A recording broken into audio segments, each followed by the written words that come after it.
Di awal film kita diperlihatkan dengan sekelompok perguruan bela diri yang berada di Fosan pada tahun 1935. Terlihat para guru kungfu yang sedang mengajari murid-muridnya berlatih bela diri. Lalu Shin berpindah ke lokasi rumah Hitman. Asistennya bilang kalau ada seseorang guru kungfu yang ingin bertemunya. Orang ini adalah Liu. Ia baru saja membuka perguruan kungfu di Fosan. Lalu ia ingin bertarung dengan Ip Man. Karena dengar-dengar Ip Man terkenal dengan ahli bela diri yang bernama Wing Chun. Ip Man pun menolaknya secara halus, tapi Liu memaksanya. Ia bilang kita bertarung pribadi saja, jadi kalau Guru Yip kalah maka tidak ada orang yang tahu.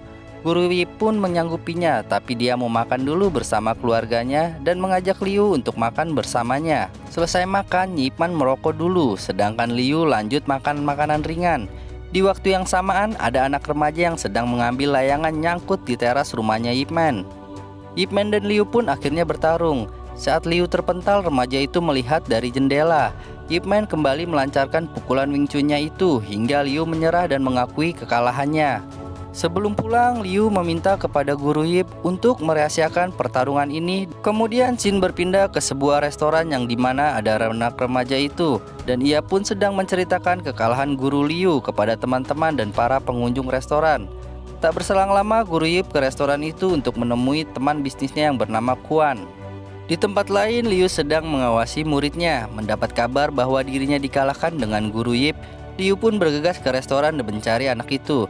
Liu memarahi anak itu di muka umum. Lin pun melerainya. Lin adalah kakak dari anak itu, sang pemilik restoran. Tak mau disalahkan, anak itu bergegas ke atas untuk menemui Guru Yip dan mengatakan yang sebenarnya. Liu meminta Guru Yip untuk mengembalikan nama baiknya.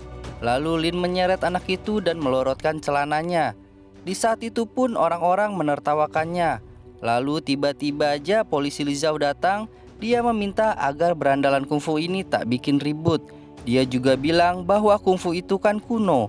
Sekarang zamannya pistol, sambil menodongkan ke wajah Ip Man. Seketika itu juga Ip Man memblokir pelatuknya dan mendorong keluar pelurunya. Lizhao hanya terdiam. Ip Man mengakui bahwa praktisi kungfu itu terkadang memang berisik, tapi bukan berarti mereka tak beradab. Ip Man memutuskan mentraktir polisi itu dan orang-orang pun menjadi bubar. Di rumah, Ip Man memberikan pinjaman modal kepada Kuan untuk membuka pabrik kapas. Kuan menerimanya. Saat sedang mengantar Kuan keluar, tiba-tiba Lin datang dan menunjukkan jurus baru. Sementara sang istri menemani anaknya yang sedang menggambar. Saat sedang asik-asiknya berpraktek, anaknya Ip Man datang dan menunjukkan hasil gambarnya itu. Namun Ip Man menghiraukannya. Istri Ip Man pun marah dan mengusir mereka semua. Istri pun meminta agar Ip Man meluangkan waktu pada anak mereka. Shin berpindah kepada kelompok pengembara yang hendak menantang para guru yang ada di Fosan. Kelompok ini dipimpin oleh Shin. Shin menantang perguruan yang pertama dan pertarungan pun terjadi. Tapi naas guru ini pun kalah cuy. Lalu Shin mendatangi perguruan yang kedua. Kali ini menggunakan senjata dan sama saja guru ini pun kalah juga. Shin dan anak buahnya bangga dan merayakan kemenangannya di angkringan. Sang penjual pun bilang jangan terlalu bangga dulu jika belum bisa mengalahkan Guru Ip Man. Mendengar itu, Shin langsung pergi ke rumah Ip Man. Setibanya di rumah Ip Man, Shin menantangnya untuk bertarung, namun Ip Man menolaknya. Sang istri pun juga memarahi gerombolan itu. Shin merasa sedih karena Ip Man takut kepada istrinya.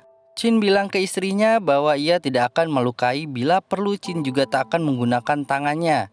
Mendengar penghinaan itu, sang istri pun langsung mengizinkannya. Lalu polisi datang serta memohon untuk mengembalikan kehormatan Fosan dan pertarungan pun dimulai. Di awal pertarungan, Ip Man bertahan untuk mengukur kemampuan Shin.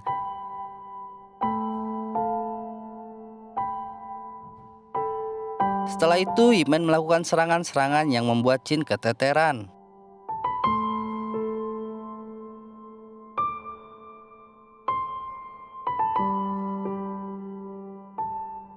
Shin bangkit lagi, kali ini ia menggunakan pedangnya, sedangkan Guru Yip menggunakan kemoceng. Pertandingan diakhiri dengan terlepasnya pedang Shin dan dipukul bokongnya Shin. Shin pun kalah.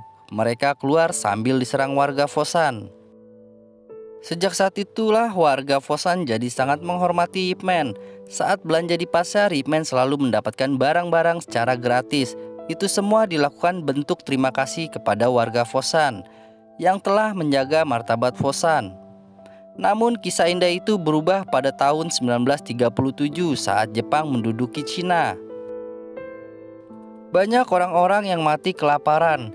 Semua jadi makin parah saat Jepang menduduki Fosan pada tahun 1938. Jepang banyak menghancurkan fasilitas. Populasi Fosan pun menyusut tajam, adapun rumah Ip Man disita Jepang untuk dijadikan markas. Kini Ip Man hidup sengsara sebagaimana orang-orang Fosan pada umumnya. Kendati demikian, sang istri tetap menemaninya. Saat itu Ip Man memutuskan ke toko beras untuk menukarkan barang berharga miliknya. Setelah menukar beras, Ip Man bertemu Kuan. Diajaklah Ip Man ke pabrik kapasnya. Jepang masih mengizinkan beroperasi. Kuan menawarkan jabatan pada Ip Man. Mengingat Ip Man lah yang meminjamkan modal awal dibangunnya pabrik ini. Tapi Ip Man menolaknya, tak mau berhutang budi. Suatu hari Ip Man tengah membuat bubur untuk istrinya yang sedang sakit. Istrinya selalu memikirkan persediaan makanan, tapi Ip Man menenangkannya karena esok hari dia akan mencari pekerjaan. Ip Man ditolak oleh toko demi toko, hingga pada akhirnya Ip Man ikut rombongan pekerja batu bara. Di sana Ip Man bertemu dengan Lin, si pemilik restoran. Saat sedang beristirahat, Lin melihat guru Yip sedang menyimpan jatah makan siangnya. Melihat itu, Lin membagikan makanannya dengan alasan kalau Lin tidak sanggup kalau memakan semuanya.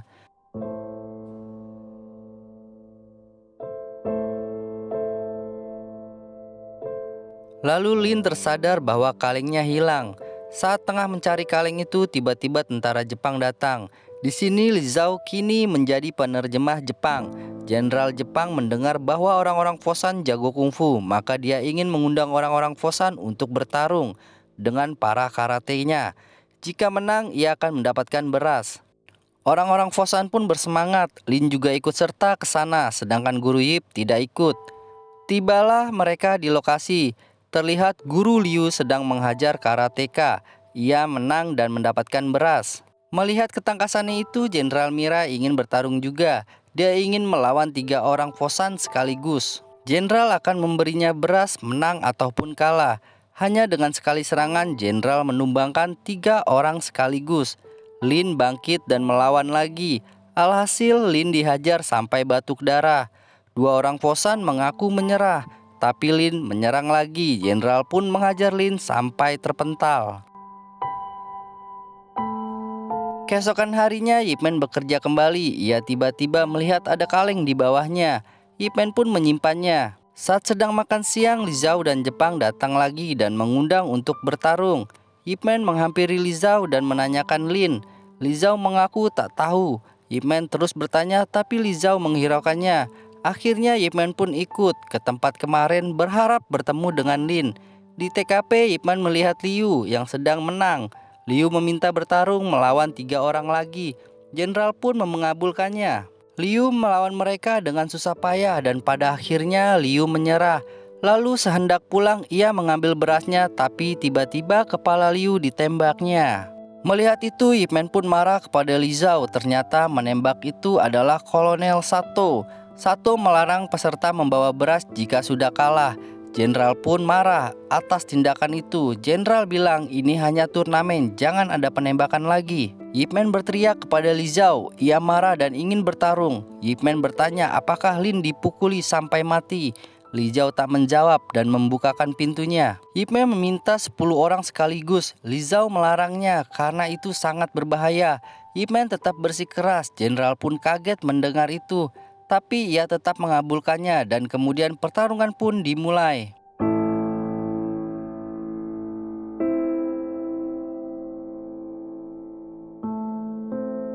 Setelah ke-10-nya kalah, Jenderal pun memintanya kembali dan memberikan beras itu, tapi Ip Man menolaknya dan mengambil beras Liu lalu pulang. Ip Man memberikan beras itu pada keluarganya Liu. Di sana Ip Man diperingati Li Zhao. Dan berhati-hatilah pada orang Jepang. Ip Man pun menampar Li Zhao karena menganggapnya sebagai pengkhianat. Li Zhao pun tak terima karena dia hanyalah penerjemah. Kematian orang-orang Cina tak ada kaitannya dengan dirinya.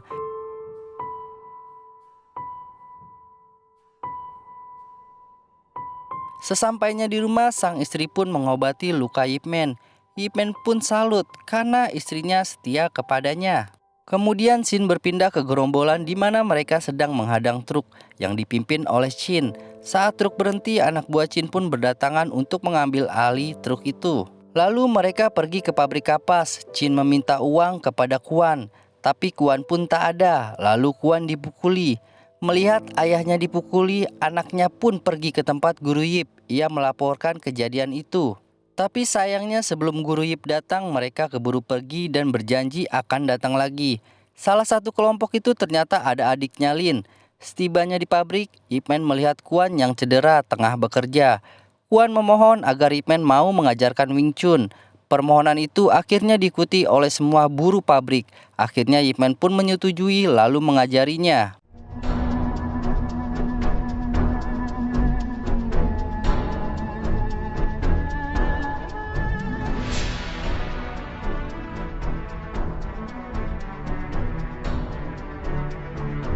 Scene berpindah kepada Ip Man yang sedang bermain dengan anak-anak.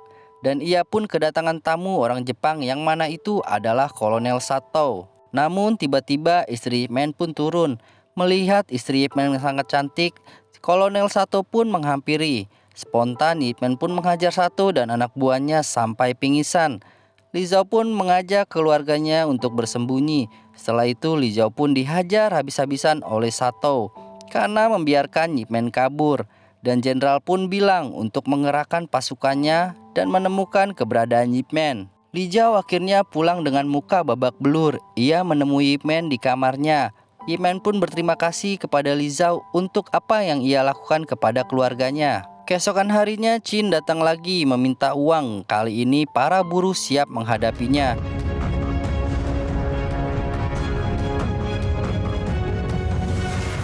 Saat sedang buruh bersusah payah melawannya, Guru Yip datang dan membantunya.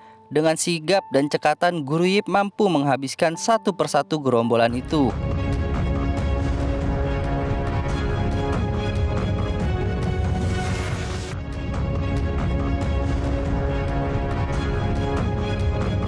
Setelah perkelahian yang panjang, akhirnya Guru Yip memenangkannya dan gerombolan itu pergi dan kabur.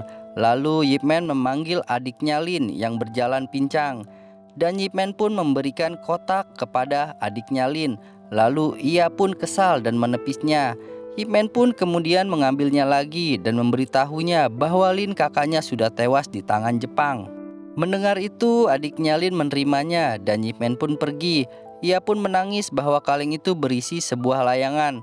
Layangan yang ia tangkap di rumah Ip Man. Rupanya sang kakak selalu menyimpannya, ia tak pernah membuangnya. Di malam hari, Li Zhao bergegas menemui Ip Man dan memberitahunya agar Ip Man tidak pergi ke pabrik kapas karena Jepang sedang ke sana. Di pabrik kapas, Sato menanyakan Ip Man dengan bahasa Jepang. Saat Kuan sedang disiksa untuk menjawab, tiba-tiba Ip Man pun datang untuk menyerahkan diri. Ia lalu dipukul hingga bertekuk lutut. Sato ingin menembak tapi jenderal pun mencegahnya. Ia meminta Ip Man untuk mengajarkan kungfu ke tentara Jepang. Namun Ip Man pun menolaknya. Ia pun malah menantang jenderal bertarung. Kemudian Ip Man pun dibawa dan ditahannya. Ip Man berteriak kepada Kuan untuk membawa keluarganya pergi dari Fosan. Jenderal Mira pun datang ke penjara dan memberikan makanan secara langsung kepada Ip Man. Jenderal ingin ditonton oleh orang banyak agar semua orang tahu bahwa bela diri Jepang lebih baik dari bela diri Cina. Keesokan harinya sang istri yang dibawa pergi dari Fosan oleh Kuan, ia pun menangis karena selama ini tak pernah mendukung latihannya Ip Man. Akhirnya pertarungan pun dimulai juga.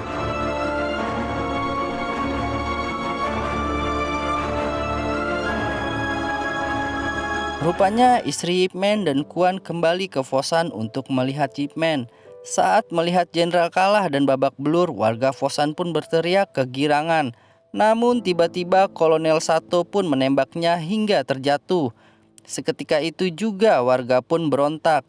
Sementara itu Li Zhao berusaha merebut pistol dari Sato dan Li Zhao pun berhasil menembak lehernya Sato. Sang istri dan warga pun menghubungi Ip Man.